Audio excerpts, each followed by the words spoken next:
Hey everyone, welcome to Indie Game Arcade, a podcast all about indie games. In this episode, we're talking about Rogue Genesia and Wanderstop. My name is Chris. I'm Joseph. And we are going to be starting off with a game that you have been playing quite a bit.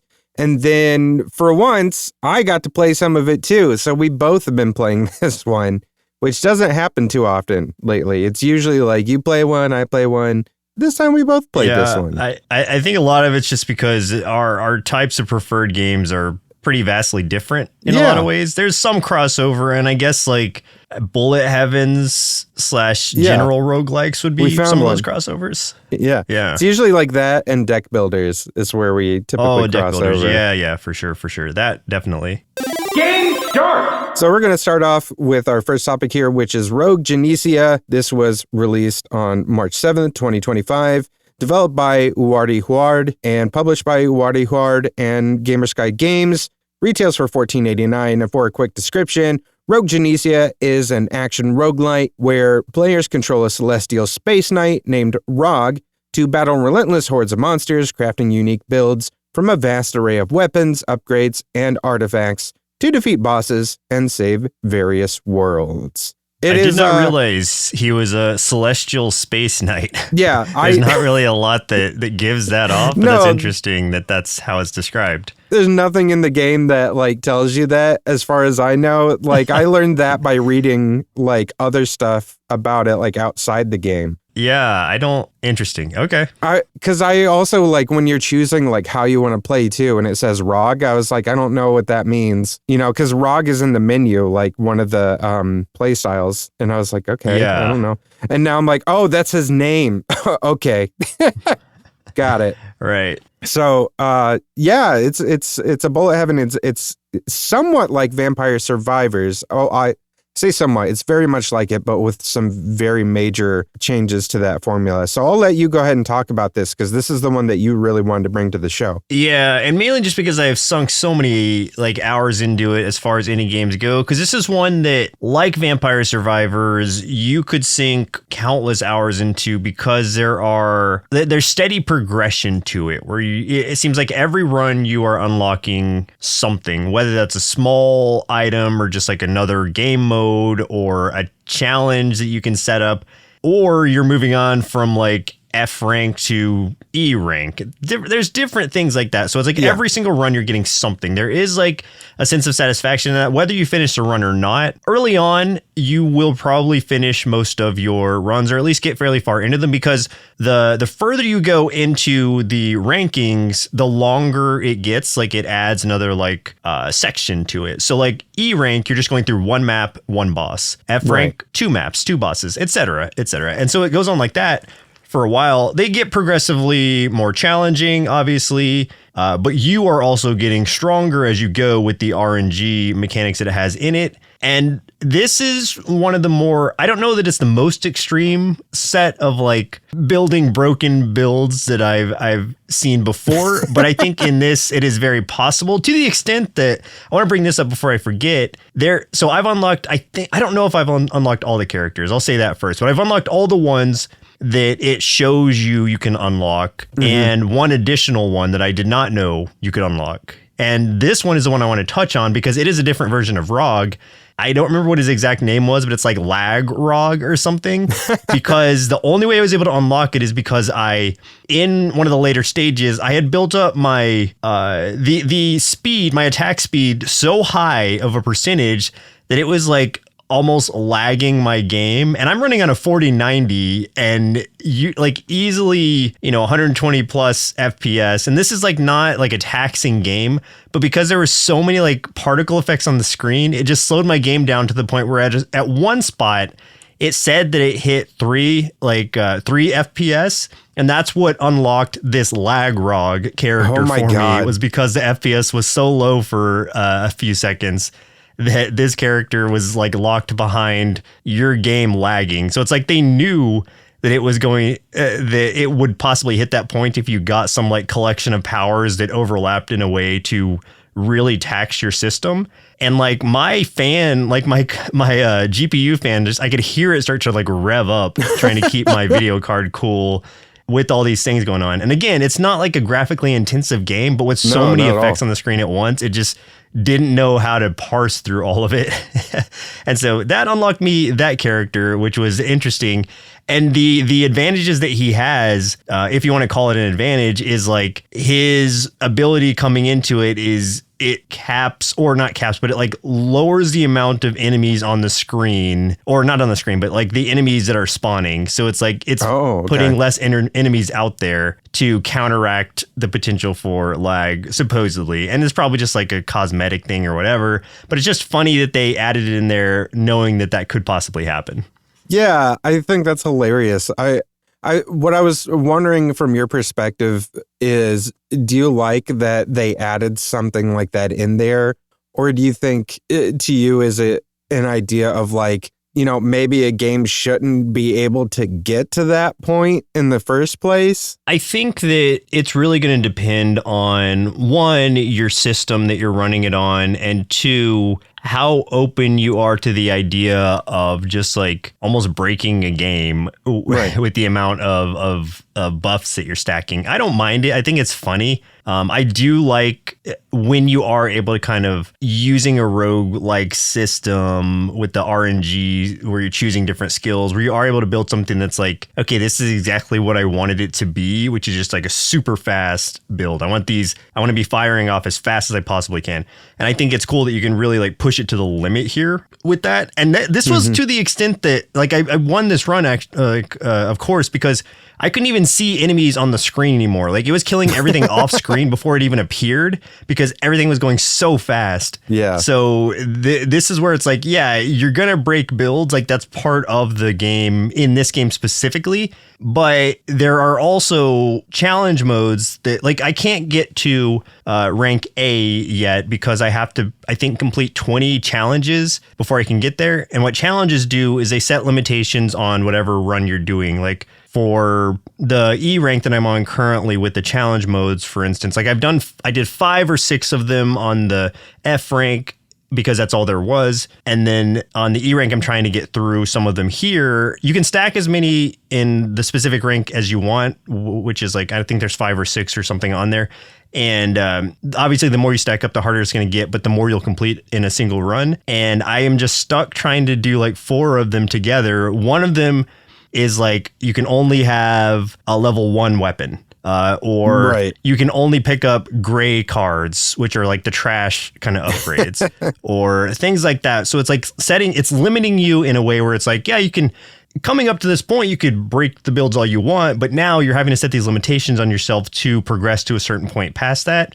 And even though I've gotten far into this and I've almost gotten to this A rank, and I'll probably be able to beat that A rank pretty easily after that, since I can just, go back into building my broken builds. It's like I know there's like a ton more progression that I just have not seen, and maybe I'm even unaware of, which I really appreciate that aspect of it. Like that Lagrog, I had no idea he was even in that, because there's not like a little, with these other characters, you can see like little question mark boxes like, oh, you need to do this to unlock this character, but he doesn't even have one of those. So he just was like a noob Saibot kind of out of nowhere character. Yeah. And that's what I really like, is like when I can unlock secrets that aren't apparent. And there's no way I would have even intentionally unlocked that, because it's like, how would I have like forced my system to spike down to 3 FPS unless I had just like, I don't know, locked it at that or something. I don't know. I probably could have forced it, but I didn't even know it was possible. So that's a cool little surprise. And I'm sure this game probably has a lot more of those, because it seems like a game that would invite something like that type of experimental gameplay that this encourages can sometimes reap the rewards of you almost broke the game, so here's a little prize for it. What has been like, as far as like some of the unlocks, the weapons, things like that, what have been your favorite ones to use? Oh man. So I like I think it's the hunter character, because instead of auto shooting, you get to like manually trigger, and you get to aim your shot and manually trigger when it goes off. The downside to that is you can only have one weapon equipped at a time.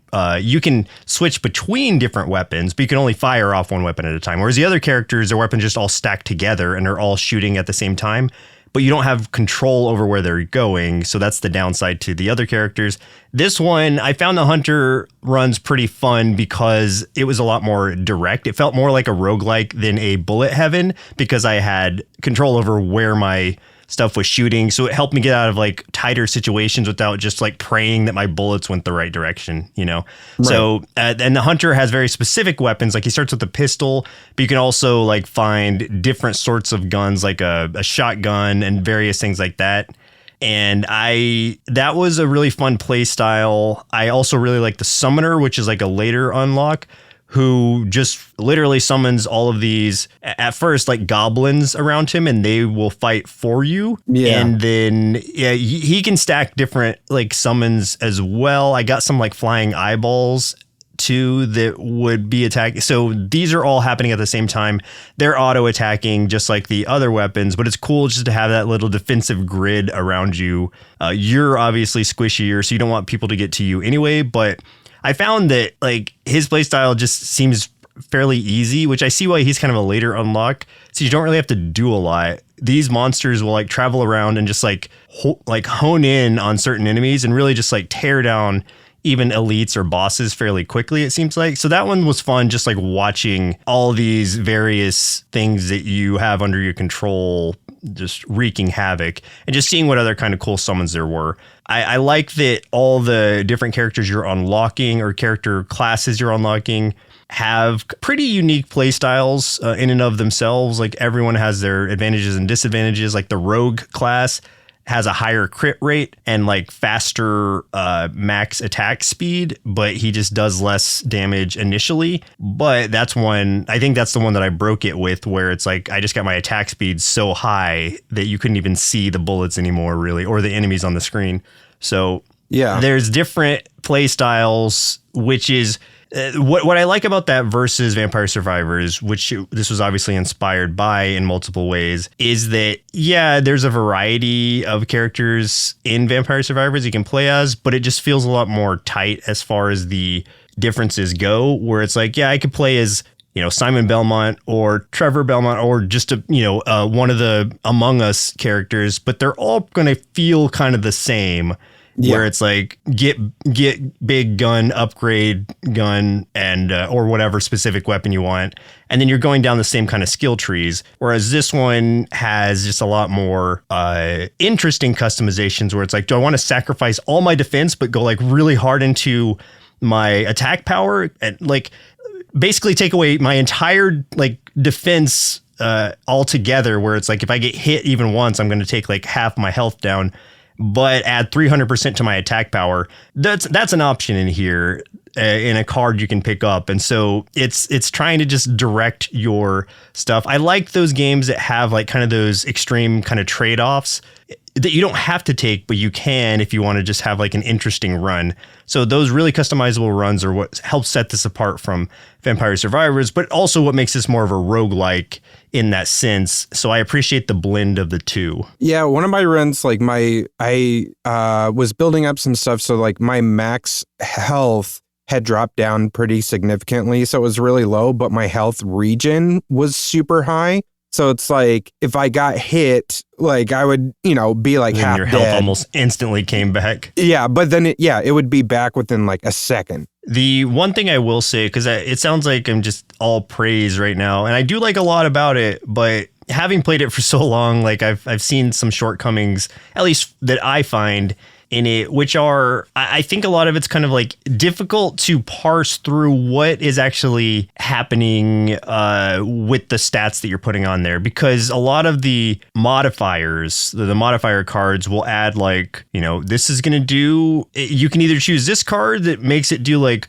0.05% more damage, or you can choose this other card that makes it do 1.5% extra armor piercing. And it's like, how are these numbers all adding up? Give me a raw number of like, after this is all said and done, what is the damage I'm going to be doing? Yeah.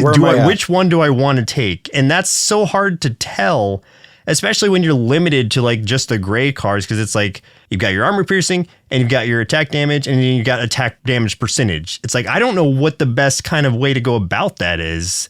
Should I be going pure attack, pure armor piercing, like pure damage, or should I be getting some of everything? I just think like there's almost too many options to parse through there without enough like cohesiveness to show you how everything is actually affecting you. I'm sure if you like go deep into the menus or something, you could probably like see some kind of representation of it, but that should be something that's very apparent, even just like clicking on a card or just highlighting over a card that like, hey, this is going to add, after all said and done, you're going to do 5 more damage per second. Or if you choose this card, you'll do 10 more damage per second. Then it's like, okay, well, I obviously want to go with the 10 more damage per second, regardless of what leads to that. So that for me is one of my gripes, just because early on, you're not going to care because like big numbers, more cards, damage goes up. It's fine. But when you really get in the weeds and start going through those challenges, that matters so much because like 1 or 2 different like attack versus defense cards will be the difference between life and death, because you literally are not, you cannot make like a broken build in the same way you could otherwise, or at least a more targeted build like you could with the other ones, where I can make my attack speed go so high that nothing can even survive the onslaught. So that's where it gets to the point of like, you would almost have to min-max in a way that just would take the fun out of it for me. But I just need more representation of what these things are actually, how they're affecting my output. One thing that makes it a little more complicated too is that there's a lot of those cards that you can get that don't only affect just like one stat. There's like quite a few that, they'll have like 4 or 5 on there at one time. And some of those are like reducing like a certain stat while boosting other stats. And it's, so it's like, not only are you having to like do that mental math of like boosting one thing, like, okay, now then what does that work out to? But then there's like 4 other ones that you're having to account for at the exact same time to make an informed decision. And that's very tough. Yeah. So I don't even think it's like me not wanting to math it. I just think it's like, I'm not sure like what the math is even doing here, like how I would even like work out some of these problems of whether I should choose, when I should choose armor piercing and prioritize that. I don't even know how much armor enemies have. Like, is there like a cap to where like after I get a certain amount of armor piercing, it doesn't matter anymore? I don't know.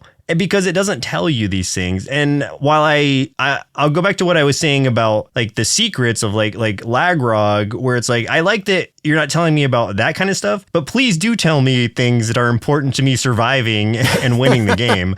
Like I would like to know that, like how this thing is affecting the damage I am either giving or taking, or just like how it's affecting certain enemies. Like that's just very muddy to me.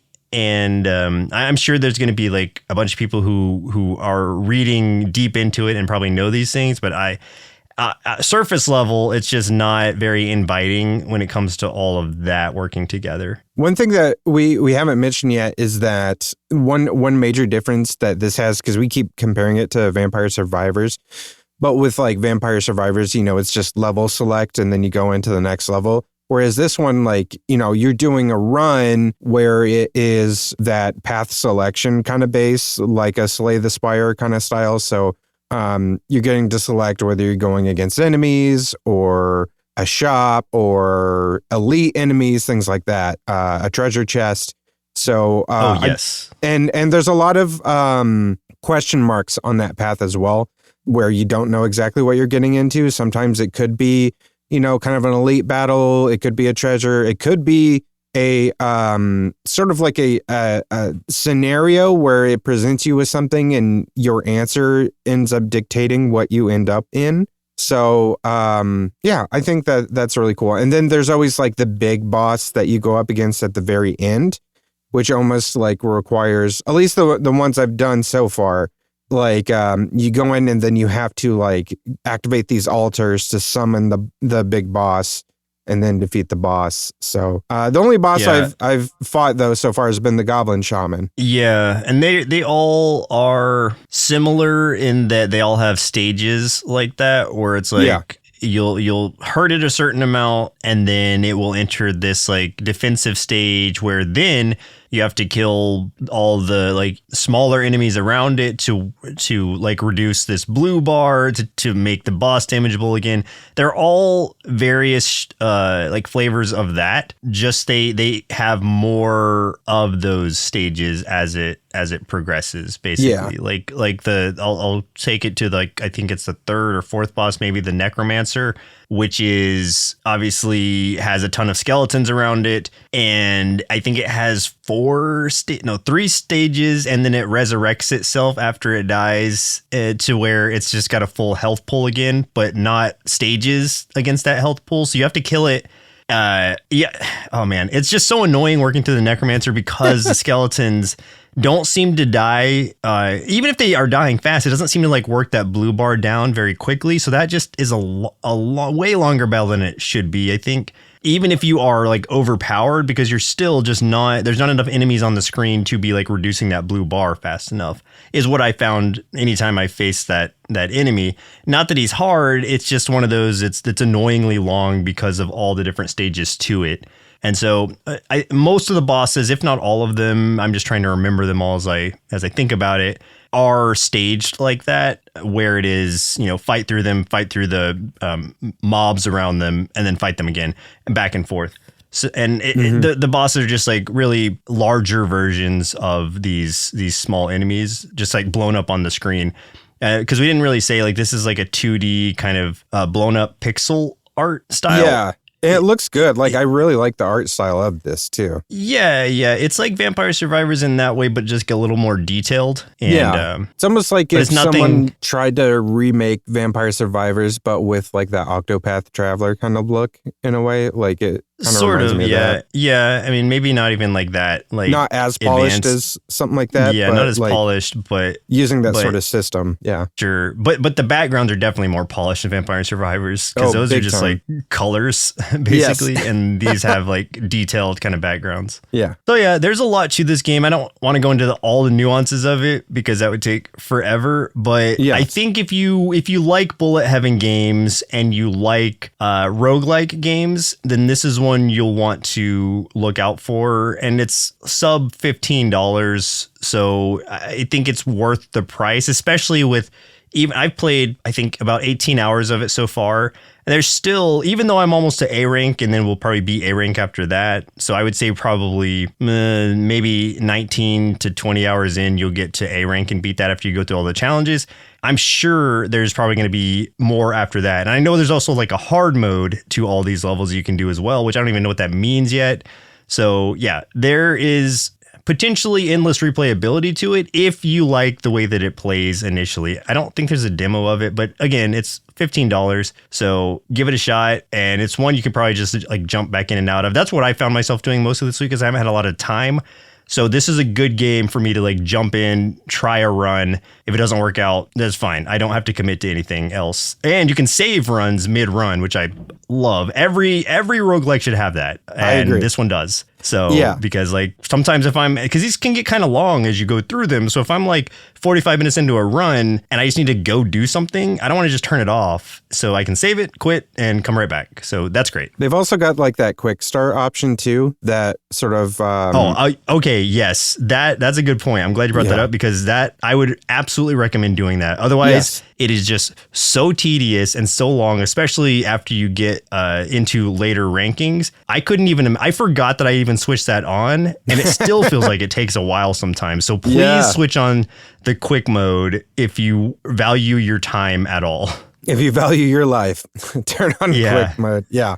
Yes. It's sort of like, so it optimizes things. It condenses down the amount of like stages and everything, but it also like optimizes the amount of like experience that you're gaining, so it like balances out. So yeah, it feels like it's the way the game should be played. So I don't even like that it's called quick mode. It should just be called mode. Optimized mode, like normal mode. mode. Yeah, ROG mode. And the alternative should be like long mode or whatever, because this is like the way that it feels right. So yeah, Sure. Please switch on quick play. You'll thank yourself. Yeah, later. I've done a couple runs both ways, and I definitely prefer the quick mode. So especially if you are playing it like just when you have downtime, which is how I've been doing it too. There's just no reason not to, because of the experience boost you're getting while playing it. So it's like it's shorter, you're leveling up just as fast, and you're going to get just as much stuff, I would assume. So it's like, why not just like making a more efficient run? Yeah, exactly.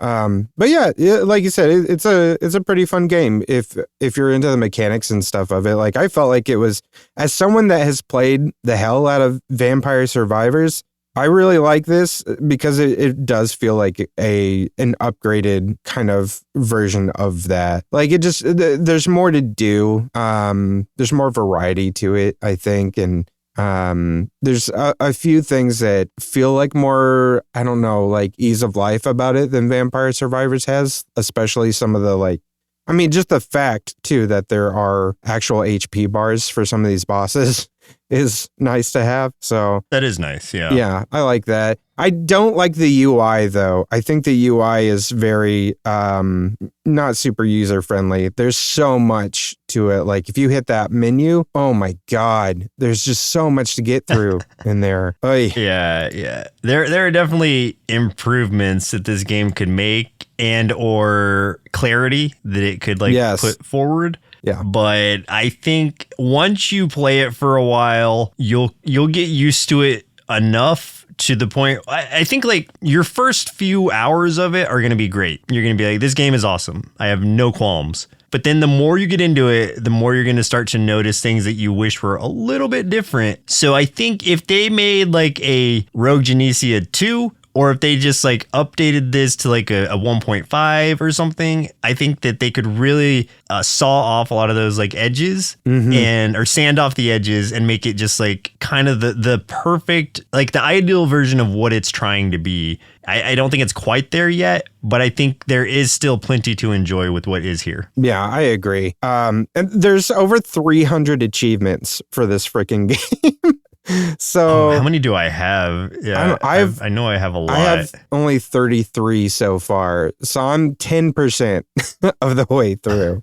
Okay, so, I have 167 oh my God, out dude. of the 308.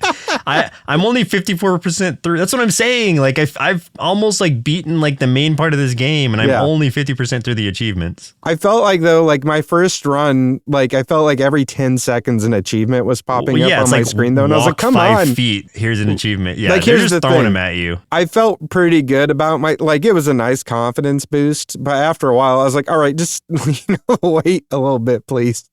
So yeah, but it's fun. It's fun just racking up achievements. It'll make my, end of year like Steam accomplishments look great. So for sure. There's also a survivor mode if you don't want to do just the basic like I haven't tried that yet. I did it for a little bit just to get like some of the unlock things that were like survive 15 minutes in an E rank or something. Oh, sure. So that's just essentially like you keep going till you die, basically. Yeah. But it's not separated by levels in the same way. So you're just kind of like progressing in the same. I think you like will teleport to a new area, but if I remember right, but you're not like selecting where you're going. I don't think you just kind of teleport to new area after a certain amount of time. New game! Well, let's talk about our next game for this week. This is Wanderstop, created by the same developers from the Stanley Parable and the Beginner's Guide. This was released March 11th, 2025.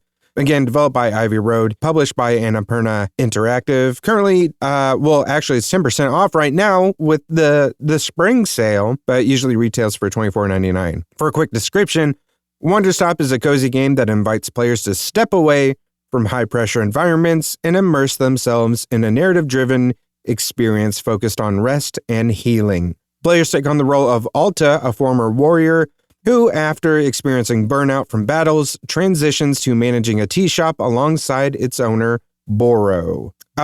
So you and I talked about this like a little bit outside of the podcast, and like got it out of the way real quick that we know this is not a Joseph game. No. I knew I didn't have to play it. I didn't have to like look into it like any more than I did. Like I just know it's not something that I'm going to have fun with because it is a game about not playing a game. It's basically. a game about not fighting. You're not doing. You're making. Okay, like you're making tea. As far as I know, your progress doesn't matter. Like there's not stakes behind anything, so it's just like a cozy game in the sense that it's like an anti-burnout game, I guess. But yeah, I'll explain. I think just the idea of that does not sound like a game that I would like to play, but Sure. at the same time, like I get that that's some people's thing. Yeah. So the story, like I was talking about, revolves around Alta. She is this warrior who was like the best warrior in this world till she lost. And then she lost again. And she doesn't understand why she keeps losing and just keeps kind of like beating herself up about it.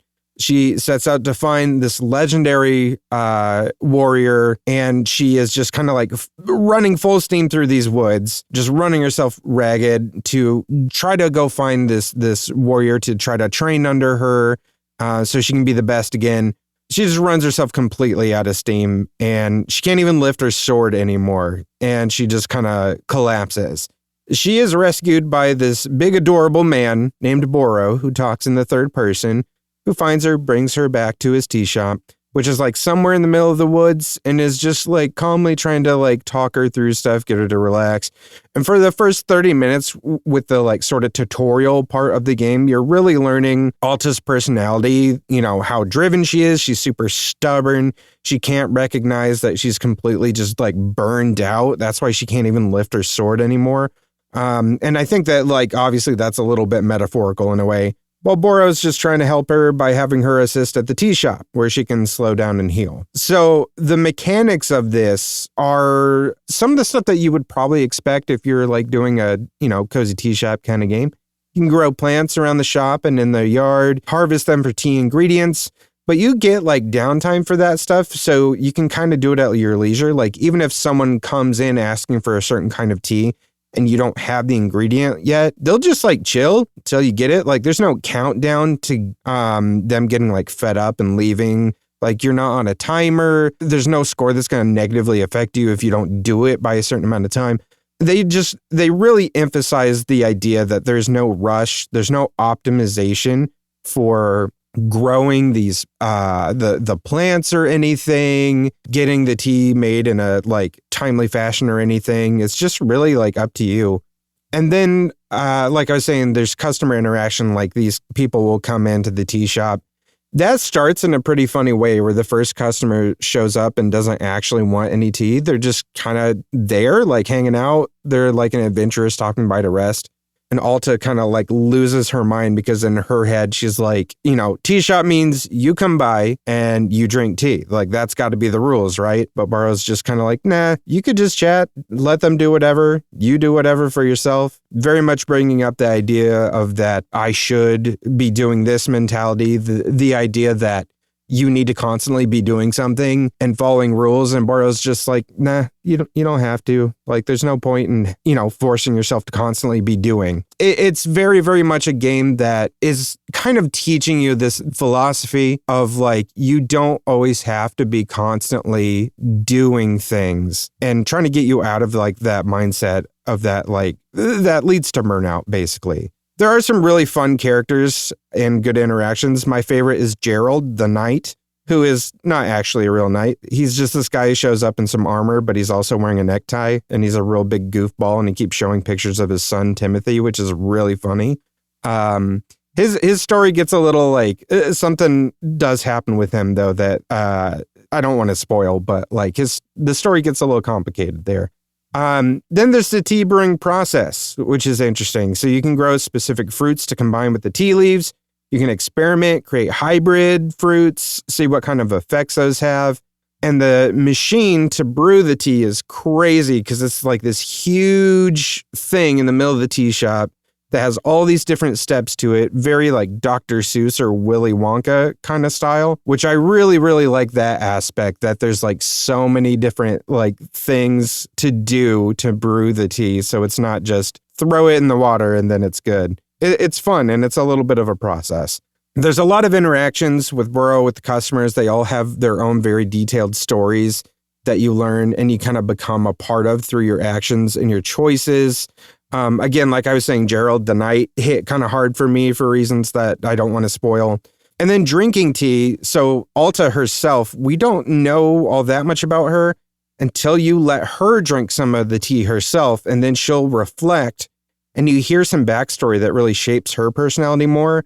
And you find out that trying different blends will reveal different things about herself. So like she'll reflect on different parts of her backstory depending on the type of tea that she drinks. So that really helps sort of drive that experimentation to try different hybrids, different fruits, things like that when you're making the tea. So there is an overall story. Like I said, you're learning about Alta. There's the question of how this time here will affect her since she's so hell-bent on, becoming the best warrior again. There's also this idea, though, that time works differently here. Like there's a character that leaves and then looks like they immediately come back. But to them, it's been like 3 days since they've been there. So there's like definitely some other things going on in this world that where I'm at, I'm like a little over 3 hours in that I don't quite understand just yet. The art is gorgeous. Absolutely love the character designs, the world design. Lots of pastel colors everywhere in the grass, the leaves of the trees, the hues of the sunshine and the shades. And inside the tea shop is like super warm, super inviting. I want to curl up like a little cat, take a nap in there. And there's just little penguins wandering around outside that you can pick up, which are great. I love those little guys. And the music was composed by C418, which is the same composer from Minecraft. So really, really beautiful music. That's going to be like my new music to read or sleep to, like easily. Everything you're saying is like... I know, yep, you're probably like yep.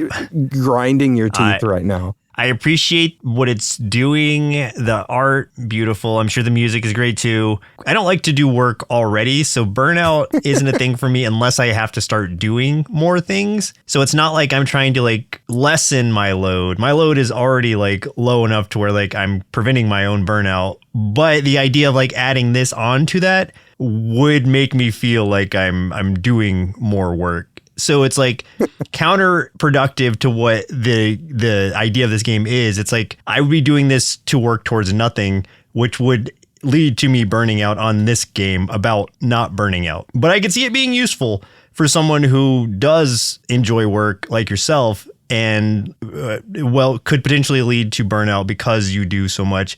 So it's like, here, yeah, why not add this to your plate and then learn about not burning out from a game about not burning out?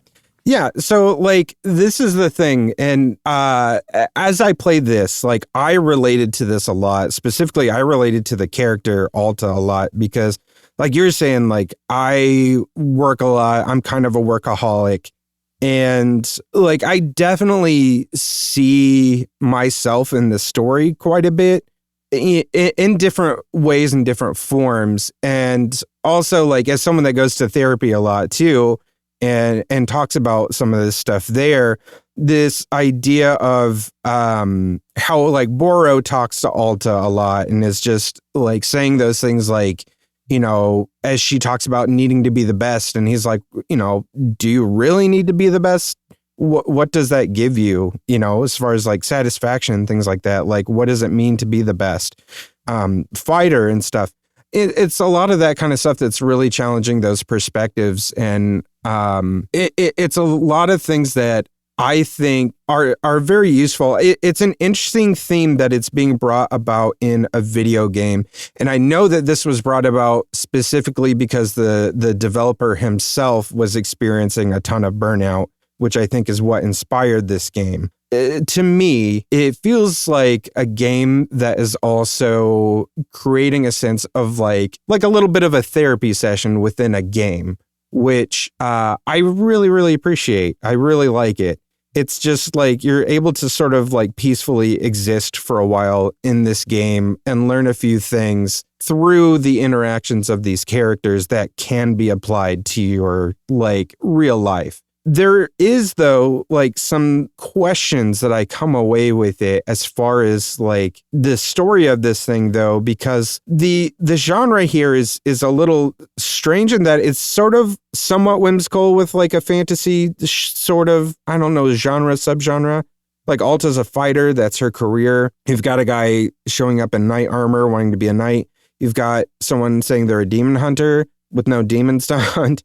But throughout, there's also these acknowledgments of like modern things, like there's cameras, photographs, a stop sign. The knight is wearing a necktie. Alta mentioned some things in her childhood spent in like her dad's shop, which sounded kind of like a modern sort of store. So there's a part of me also that wonders about the idea that this is more like an in-world fantasy as well, in sort of a meta way. Like these characters themselves, as a fighter or a knight or whatever, are those things in a metaphorical way, and we're seeing their fantasy within this world. Which sounds crazy, me trying to explain, but like playing that, I sort of get that vibe a little bit. I don't know if that's the intention whatsoever, or if it was, you know, just sort of vague, so you take whatever you want from it. But this was created by the same person that made the Stanley Parable, so I wouldn't be surprised, because they're all about being subversive. But, I mean, overall, so would I recommend this game to everyone? No. If you are interested in one, slowing down and doing something relaxing and introspective, I think you'll enjoy this. Or if you are interested in mental health, I think you would also really enjoy this, because it has a lot to say about not just burnout, but also trauma. And with that, like it definitely has my attention. So I think it's a really, really good game for the type of game it is. I do think that this will be something that comes up when we're getting close to like award season for sure. I could see that. I mean, I obviously am interested in mental health. I focus on that. I have my own therapist and whatnot, but it really depends on the type of games that speak to you.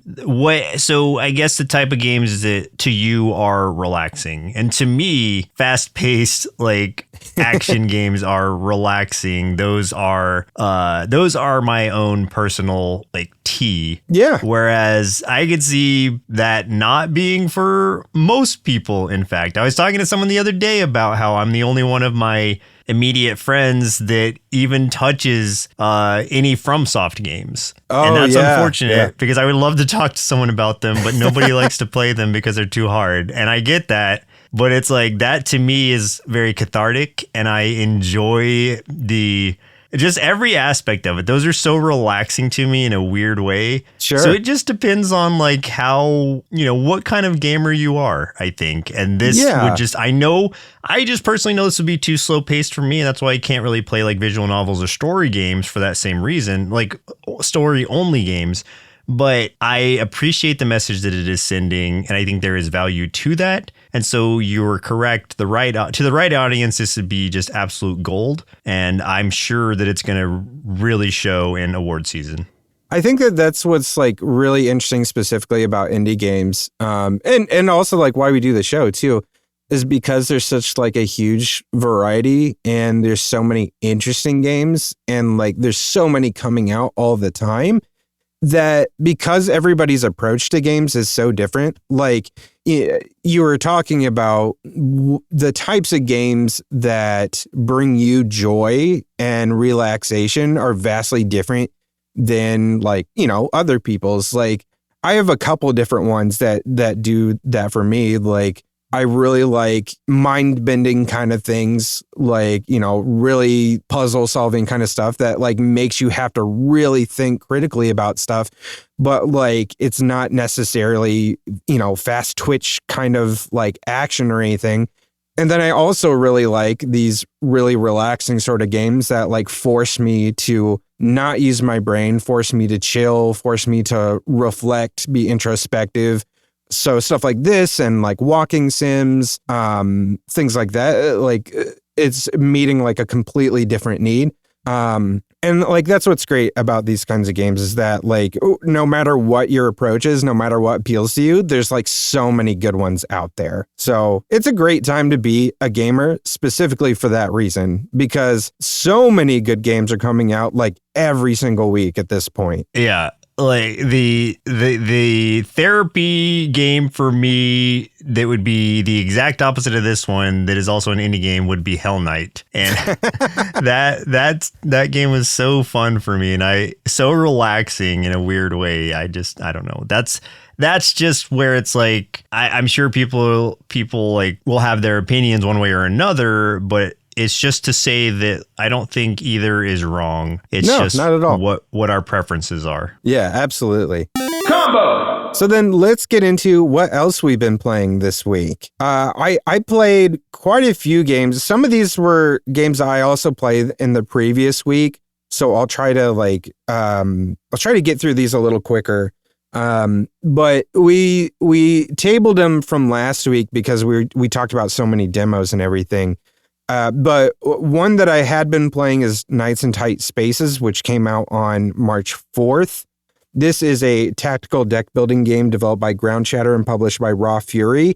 And it is a Texas game set in a medieval world that combines card-based combat with roguelike elements. It's so much fun. I love the mechanics of it. Especially, it just feels really good to like boop an enemy like right out of the map and not have to fight them, which is very much encouraged. This game is very much about strategy, and it can get really challenging, especially the enemies where like they only take damage on the second hit. When you're so limited on like what you can do with your cards, depending on your hand. So positioning to get other enemies to hit them, or positioning your characters to do extra attacks by one of them hitting and then your other enemies to hit them afterwards because of their positioning. It makes you feel like a genius when you set it up just right. So I really love this one. I've played 4 of the classes now, maybe 5. Plus that hand-drawn sketchbook art style is amazing. But yeah, I really loved this one. Yeah, that's one I had just played the demo of. Actually, just played the what was it, Next Fest demo of back when that was around. But it's one that I want to put more time into because I did enjoy it. And then as you like go to, like you're unlocking more cards as you like progress in your runs and stuff, like that continues with you. So like when you first start, you don't have, I mean, like any good deck builder, like you don't have all of the cards that you could have.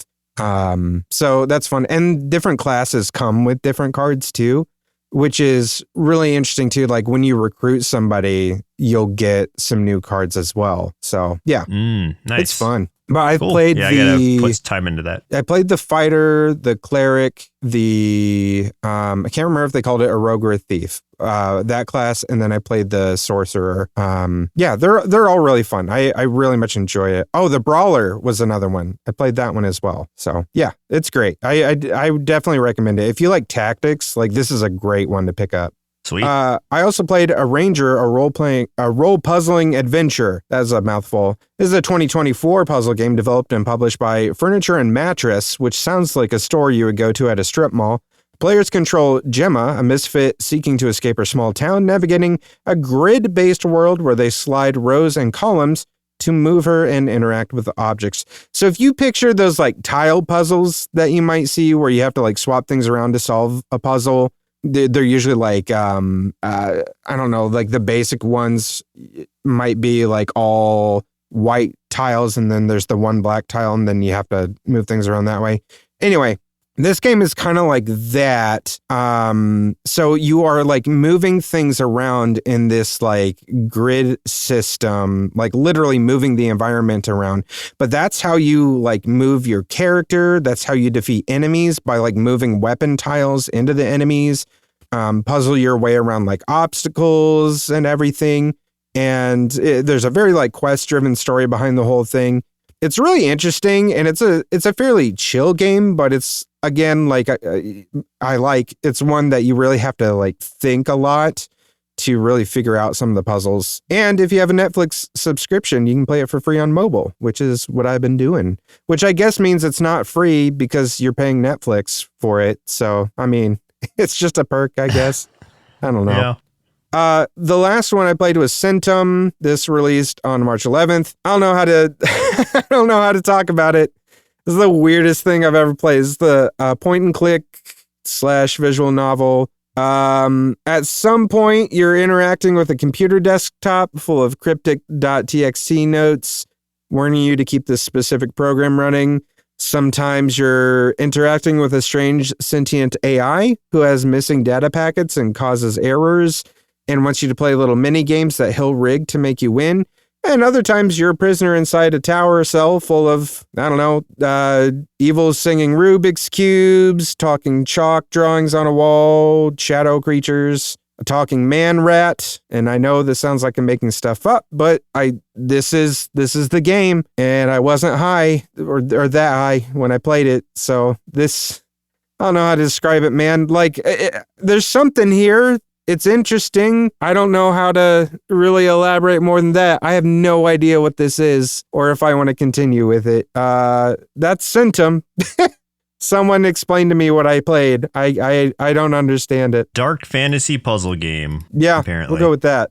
Dark right. with some sort of meta stuff going on in it. Yeah, looks interesting. I see a cat phone. That's fun. Yeah, nothing in it makes any sense to me. Yeah, you got to play tic-tac-toe with like a ghost creature. You stick your hand in a rat trap, cut your finger off. That finger grows into a tree. Yeah, that happens. Okay. What about you? I haven't really played a lot more indie games other than Rogue Genesia. I will say I'll drop what I have been playing, but I won't say anything about them because they're not indie games, which is Monster Hunter Wilds and Metaphor ReFantazio. There you go. If you know about those games, you know about those games, and you probably do. So that's where a lot of my time has gone. So unfortunately, I have not played any more indie games other than Rogue Genesia. But I played a lot of that this week, so I will be excused. I've probably spent more time in Rogue Genesia than you have in every single game you played combined, if I'm really adding up the time. No, I think you're probably right, honestly. So, yeah. And all of your 100 and whatever 50, 60 achievements you got shows it. Yeah, however long that took. Insane. And then there's 28 hours in Monster Hunter, and then just about an hour and a half in Metaphors. So there's Nice. a lot. There's a lot of games. By end of year, you'll be like 90 hours in Metaphor, 200 hours in Monster, and we'll be like, yeah, oh, and I'll geez. be like 50% through Metaphor. Yeah. With that 90 hours. Exactly. Final round! Let's talk about any upcoming indie titles on our radar, wish list, or play calendar. Let's start with you. What do you got? There's one specifically I'm very interested in. Oh, yeah. So I guess I'll start with the other one then, Heroes of Hammerwatch 2. I finally bought it because it was on sale during the spring sale. That came out on January 14th. This is obviously the follow-up to Heroes of Hammerwatch 1, which is a roguelite action RPG, kind of a top-down view where you were like small figures in this like larger landscape. And I just really enjoyed the first one. I've heard good things about the second one. Not Hammerwatch 2, Heroes of Hammerwatch 2. Yeah, you gotta definitely different differentiate games. because... Yeah, and apparently like Hammerwatch 2, last I had heard, was not so well received. No, but it Heroes was of Hammerwatch 2, you're good. So yeah, if you want to play the better one, then Heroes of Hammerwatch 2 Yeah. is the one you're looking for. That's the good series. And yeah, that's the good Hammerwatch series. And then the other game is Metalbringer, which I had also picked up because that came out on the 12th of March. And this is a customizable mech action roguelike where you're kind of like 3D models and a really sort of playful art style for what's going on, which is you in a giant mech destroying other, I assume, machines, maybe people. I don't know for sure. I haven't played it yet. But what I like about it, the idea anyway, is as you're going through and destroying other mechs, you are kind of able to steal their parts. And maybe it's like a randomized drop thing. I'm not sure. But you can take parts from them and like put them onto your mech to build it up or customize it in a way that changes the way that you are fighting and obviously your stats and everything. So that just seems like a really cool idea. And like I said, I picked it up, haven't played it yet, but that's one I'm excited to get into. Yeah, it looks awesome. Like I saw just a quick trailer for this and saw just like how it looks, and Like immediately the art pulled me in. I'm very excited to see how it goes once you start playing it, because this looks so cool. Yeah, the art, at least the way that they put that like pixel filter over it, kind of reminds me, and this is very loosely reminds me of like Mega Man Legends, if anybody remembers those games. Because I mean, those are obviously much different types of games, but I just mean art style wise, it's colorful, or like it's vibrant, it's colorful, it's that 3D, but whereas Mega Man Legends was actual like pixel sort of art, I guess it was actually 3D models also, but this just has this interesting pixel art filter over it.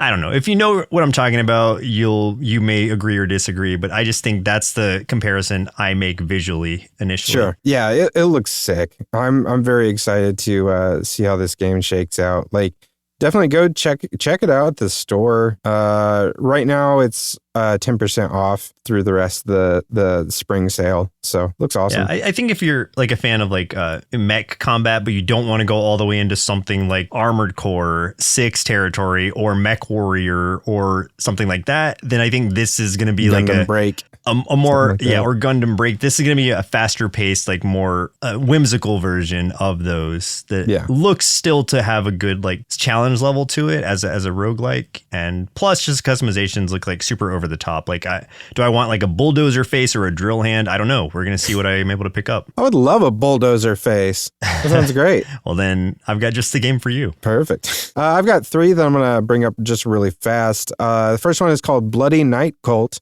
This comes out on the 20th, so it'll be out by the time this episode airs. This is a first-person horror game with low poly graphics and a very VHS sort of filter over everything, where you're looking for your missing brother in a town taken over by a cult. It looks in that way that we talked about Crow Country. It's like very similar sort of graphics to that. And it looks super bloody, super gory. I don't know exactly how the gameplay will completely shake out, but I'm really interested in it. I just like the look of it a lot. So excited for that. Mike Goes on a Hike is the next one I want to mention. It comes out on the 24th. This is a hiking survival sim about a guy named Mike who goes on a long hike through the wilderness, fulfilling a request. You added too many letters to it. It's not even Mike goes on a hike. It's just Mike goes on hike. Well, Mike goes on hike. My brain was filling it in. Mike goes on hike. There we go. He's fulfilling a request for his grandfather. It looks gorgeous, even though it's like a walking sim. You do have to deal with like weather, fatigue, dangerous wildlife like wolves and bears. Simple premise, but I'm really interested in it. Like I like how it looks and everything, and it might be fun. I don't know. And then the last one is The Deadly Path, which comes out on the 25th. I don't know a ton about it, but it just seems really neat. It's a mix of like a roguelike deck builder combined with a city builder / like RTS. Super cool, grotesque kind of art, like Eldritch God and occult sort of look. The setup, as far as like how the gameplay is set up, like the screen that you're looking at, sort of reminds me of Cult Simulator in a way. But I haven't played that for like, oh my God, like 8 years or so. So I don't know. I'm really interested in it. I want to learn more, see how this game shakes out as well. But it looks really cool. I've heard a lot of people talking about this one as well on their upcoming games list. So we'll see how that goes. Yeah, I'm looking at that one. So it's just like a tile-based city builder looking thing where you're, I don't know, trying to appease whatever god you choose. Appease the gods. Yeah, that's what it seems like. Yeah. Okay. Yeah. Speaking of things that are okay, it would be real okay with us if you did us a favor and shared this episode with someone who loves indie games. Look, I tied it in, man. I got it. Yeah, it worked enough. Yeah, enough. As always, you can catch me playing some of the games we discuss on the show, along with other Let's Play content over at our YouTube channel, which is youtube.com/nerdsloth, and catch hundreds of hours of bonus content for $1 a month by subscribing to the Nerdsloth Treehouse at patreon.com/nerdsloth, where we also have an exclusive podcast called The Nerdsloth Podcast for those at the $5 tier, along with a few other exclusive just for those members. At nerdsloth.com, you can find a link to our Discord server and to our merch store, where we now have some designs, finally, for shirts, hats, hoodies, bags, you name it. We've got a controller design, and we have a arcade cabinet design that's up there. So go check those out. You can also join our subreddit for Indie Game Arcade, help us post more reviews of indie games so more folks can find games that suit their gameplay style. I posted a ton of new reviews over the last couple of weeks, so go and check those out. Game over. But that's game over for us. My name's Chris. I'm Joseph. And we'll continue on the next episode. Continue. Indie Game Arcade is recorded and produced by Sloth Creative. If you're looking for more gaming content, head over to youtube.com/nerdsloth. For additional podcasts, go to nerdsloth.com. If you'd like to support the show, there are multiple tiers available at patreon.com/nerdsloth, with hundreds of hours of bonus content from everything we do at Sloth Creative, including bonus gameplay videos of the games we talk about on the show. The theme music for the show is Retro Game Tapes by Audio Lime. If you'd like to get in touch with us, or if you're an indie game developer and would like us to consider reviewing your game, send us an email to podcasts@nerdsloth.com with the subject line Indie Game Arcade.